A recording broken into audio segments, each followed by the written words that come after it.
Am primit o veste mare. Matias Mihai s-a botezat, iar noi de îndată am zburat. Precum ustitoarele au grăit, Simona și Mădălin, destinele și le-am unit. Fructul iubirii a răsărit. Mai întâi a fost un punct, dar nu a durat prea mult. Iar apoi dintr-o biluță s-a transformat într-o mingiuță și s-a tot rostogolit până ce viața a ieșit.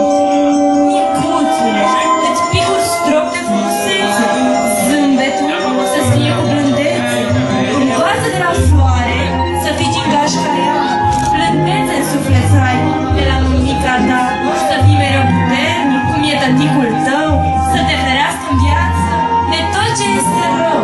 Învață de la nufe să fii mereu curat, iar nașii să-ți vecheze pașii neîncetați, să fii vesel, să aduci bucurii de culul unde treci, ca moșii tăi simpatici să știi să te petreci.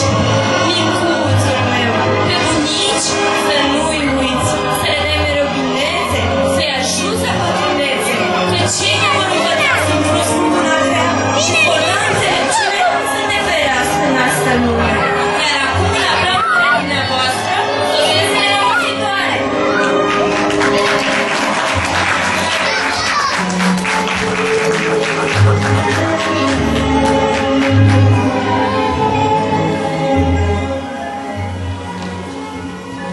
Din tărâmul de poveste, cale lungă am umblat, de la stele am prins de veste, Matias astăzi este botezat.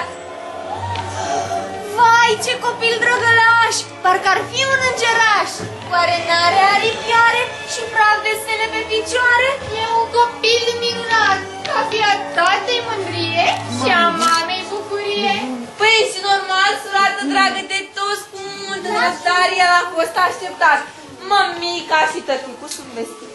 Au devenit oameni împliniți, familia lor e mai numeroasă acum, mai pun încă o farfurie la masă și un suflet care mai târziu vă va spune: sunteți cei mai buni părinți din lume! Micuțul meu, nașa care te-a ținut în brațe, în biserică a promis că-ți va fi ca o mamă și o prietenă la drum întins, să o respecti tot restul vieții și să te gândești la ea ca la mama ta de-a doua care binele ți-l vrea. Nu așa, mereu te va ajuta, sfaturi bune îți va da. Nașul și moșul astăzi sunt tare faloși, au făcut o faptă mare și cu folos. Pe micuț să-l învăța să fie om integru, devotat și echilibrat. Bunicii sunt pe pământ, pe nepoți să-i poarte în gând. Dragile mele surate, haideți mai bine să ne apropiem ca de scântecul să-l spunem că afară s-a înserat. Ai dreptate, surioară, eu sunt a iubirii, îți ursez, micuțule Matias, să fii iubit și fericit și să dărești la rândul tău iubire oamenilor, familiei și prietenilor. Eu sunt a înțelepciunii, îți ursez, micuțule, să fii înțelept, ambițios și deștept. Eu, zâna frumuseții, îți ursez, micuțule, să strălucești ca un soare, frumusețea să-ți fie încununată cu mândrie și onoare, să fii mândru și fălos, ca așa-i stă bine omului frumos. Dragile mele, ce mai ausim pentru Matias, ce mai dăruim? Eu zic să vezi numai lucrurile bune și frumoase, să asculți învățăminte și să iei aminte. Să fii sclipitor la minte, să te descurci în cuvinte, cu un talent de actor și inspirație de senator.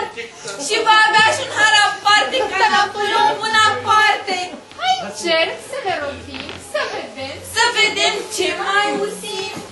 Eu întâi și întâi ursesc delicatețe în viață, trupul să-l poarte cu mare mândrețe. Ei, surată, dar în ziua de azi nu se mai zice delicatețe, ci eleganță. Iar eu zic așa, Matias mereu să aibă prestanță. frumoasă. Și cum merge, dragii mei, și când stă chiar și un degețel de mică, lumea despre el să zică, vai, ce eleganță și câtă prestanță. Pe lângă prestanță și frumusețe, zic să fie și suplețe. Lumea când îl va zări, mirarea să nu-și poată opri și să strige în gura mare, vai, acest copil e rupt din soare. Despre fete, tati, cum să aibă tati, Matias? să aibă grămadă. 10 pretendente, tati, să-i stea la coadă. Dragile mele surate, dacă este norocos, banul vine, orice ai face. Totul e să faci să-ți place. Și ca micul nostru simț să se bucure de toate, încă un lucru mai simț Și acela-i sănătate. și mereu în drumul tău numai noroc să găsești. Răul să-l ocolești. Iar nu știu cât mare, iar de fața asta surioară. Da, surioară, voiana și plecat cu ursirea și pe mine nu m-ați luat. Ca de fiecare dată, voi de mine ați uitat. Nu am uitat, pur și simplu nu te-am luat. Nu m-ați luat? Nu te-am luat. Lasă-mă din eu de har. Suratelor de har. De îndată s-a dormit, pruncului să nu-i ursiți. Ați văzut ce au pățit dacă de mine s-au ferit? Știu ce vreați să scruți, că voi căutați rău să-l alungați. Dar în lumea asta mare e loc pentru fiecare. Pruncul trebuie să știe că acolo unde-i loc de voi, este loc și pentru mine. Dar, de îndată voi afla cine le-a chemat fără știrea mea. Și atunci, urechi mari el va avea. Și gustă de asemenea.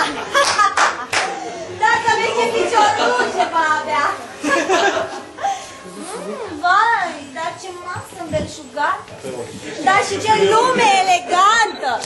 Cum e posibil ca tocmai eu, care sunt cea mai frumoasă, elegantă și stilată, să nu fiu invitată? Cum e posibil? Dar gata. Eu am venit aici cu un singur scop. Să caut pruncul. L-ați văzut? Este pe aici? Urca e bună la paie. Ați văzut pruncul? Este pe aici? Nu? Sau aici? Unde este? Nu e aici!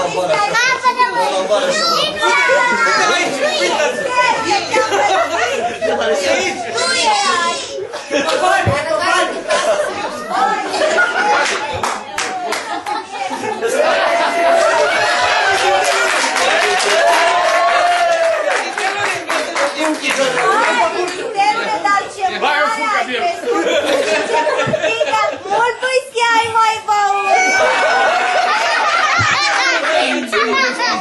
Ia spune, mitindelule, ești însurat? Ești? Ce păcat! Oare cine te-o fi luat? Ia spune, chipuțule, ca de la rău îți ursesc și eu, ca băbuța ta, care o fi ea, când o să aibă 102 ani, rochii scumpe să-și dorească și frumoasă, la cap să te cicălească și mai mult, ea să cheltuiască. E timpul să vă treziți, tot ce-i rău să izgoniți. Surata cea rea, puterea să ne întoarcească. Asta la răpiator. Nu, am adus și un părit. Vino, micuțule, să le salvăm. N-am scăpat? Nu, n-ați scăpat. Vino, micuțule, am să le arăt. Uite, pruncul. Cum să fie pruncul? Te-ai înșelat. Pleacă mai scăpat, cădătorule, pleacă. Următoare. O mireasă. Mă găsești. De ce n-am spus de la început? Știți ceva? Aveți dreptate. Astă seară, răul merge mai departe. Iar eu zic așa, acest prunc, eu eram. Dacă nu mai te vom lumina, soarta îți vom ușura, iar tu, copil frumos și drag, vei trece peste orice prag, că și-am amuțit, tu ți rămâne, noi ți-am amuțit numai de bine.